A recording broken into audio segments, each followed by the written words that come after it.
This is the Real G Money Sports Talk Football Show, Wildcard Weekend Playoff Edition, picks versus spread. Let's get started here. We got 4 exciting games. Any team can win any of these games, I feel like. First game is number 6, Cincinnati Bengals at number 3, Houston Texans.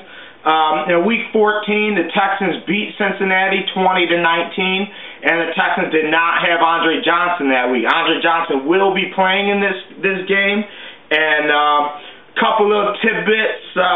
This is the first playoff game in the history where 2 rookie quarterbacks will square off against each other. The line is 3 points, Texans -3. I kind of had a tough time flip-flopping back and forth through this, but I think the Texans are going to win this game. -3, that's tough. I almost want to take Cincinnati, but at the same time, I don't know if Houston's even going to let Cincinnati score. Houston does have the number 1 ranked or number 2 defense overall. I'm going to go Texans -3. The other Saturday game is number 6, Detroit Lions at the number 3, New Orleans Saints in New Orleans. The Saints are 8-0 at home this season. They average 35 points a game at home. It's tough to want to take the Lions. I'm a Lions fan. The Saints, but the line is 11 points. The Lions +11. The Saints have 3 offensive linemen in the Pro Bowl this year. That's like unheard of. Drew Brees was sacked only an average of like 1.5 times a game, which was best in the league. But Stafford and Brees, the matchup of the quarterbacks, it's the first time ever that 2 5,000-yard quarterbacks have played against each other in a playoff game. Stafford and Brees are both number 1 and number 2 in pass attempts this season in the entire NFL. Stafford's number 1. So it is going to be a passing game.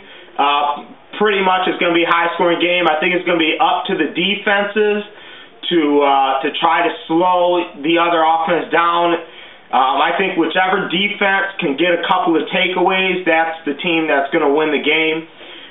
For the Lions, they're getting Louis Delmas back. That should help a lot. And the first time the Saints and the Lions played, the Lions had 12 penalties for like 165 yards. Dominic Sue did not play that game. Nick Fairley, he was injured in the first quarter, and he didn't return, so that limited the pass rush and stopping the run. In the last 4 weeks, the Saints have averaged 160 run yards a game, which is like 5th in the NFL during that time. What else we got here? Both teams use, 2, 3, and 4 running backs to mix it up, with runs. Certain guys catch the ball and stuff like that. I think it's pretty even all across the board, though, really, with both of these teams. The one deciding factor is probably that New Orleans is at home where they haven't lost. But Detroit, they can come back in games, so I'm not counting them out. I'm going to take the Lions +11 points. And don't be surprised if the Lions upset everybody and beat the Saints. If you remember, the Saints were upset last year by the 7-9 Seattle Seahawks in the first round. So watch out, Saints. The Lions are coming for that ass. Sunday games. We got number 5, Pittsburgh Steelers against the number 4, Denver Broncos. That's a big game. For Pittsburgh, I think they're really hurting right now. Rashard Mendenhall tore his ACL. He is not going to play for the entire playoffs if they do happen to get by Denver. Ryan Clark almost made the Pro Bowl for Pittsburgh. He's not going to be playing this game because it's in Mile High Stadium. He has a sickle cell trait, which last time they played in Denver, he got really sick, and so he's not going to be playing. So Polamalu's going to have a lot more work to do in the secondary. What else we got here? The last time these 2 teams played was in the 2005 AFC Championship game, and Pittsburgh won that game. And Ben Roethlisberger, he's still not 100%. His left ankle is still bothering him. And I I don't know who to really take. The one only injury that's really bad for Denver, though, is their right guard, Chris Cooper, who is a potential Pro Bowler. He's out. He won't be playing this game, but the line is Denver plus 9 points. I'm going to take Denver plus 9 for the simple fact that Pittsburgh has a ton of injuries. Their quarterback's not great right now. He's hurt. And Pittsburgh has only averaged 14 points a game in the last 5 weeks.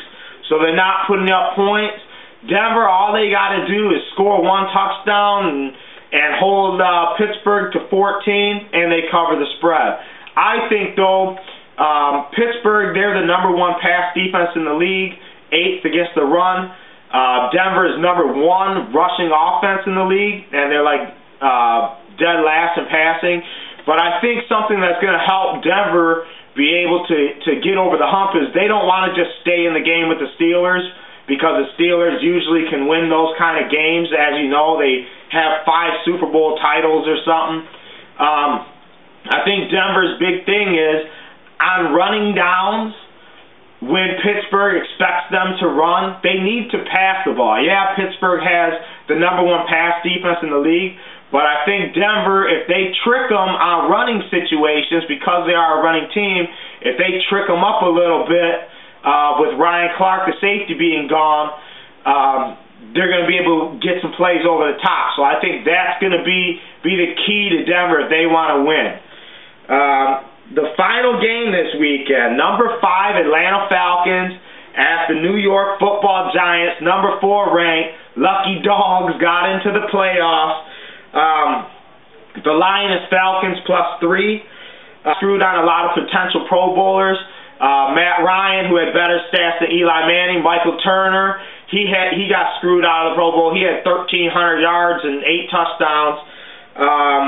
And Roddy White, who led the NFC in receptions and led the NFL in first down receptions, or led the NFC in first down receptions. I think all of those guys are going to be out there to say, hey, we're better than the Giants. We got screwed in the Pro Bowl. Everyone's underestimating us. Everyone's talking about how great the Giants pass rush is right now. Bullshit, dude. They barely backed into the playoffs. I don't care how good you think the Giants are. They're just not. Eli has the most fourth-quarter touchdowns in NFL history with 15. He has 6 fourth-quarter and overtime comebacks this season. Yeah, you know why you got to come back in all them games? Because you're fucking losing going into the fourth quarter.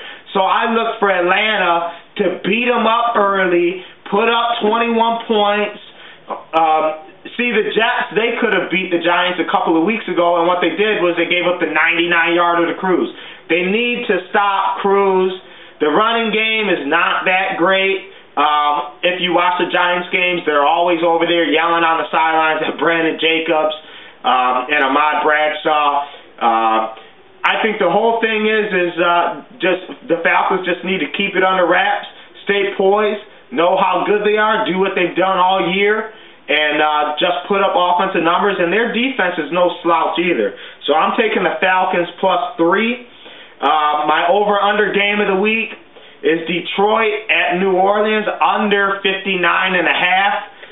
Yeah, you might think, yeah, it's going to be a high-scoring game. Yeah, it probably is going to be a high-scoring game. But I think whoever loses this game is going to be in the low 20s. So it'll make it 35-21 or 35-24 or something like that. That's under 60. So I'm going to go Detroit, New Orleans, under 59.5. This is a Real G Money Sports Talk Football Show, Wildcard Weekend Playoff Edition. See you next week.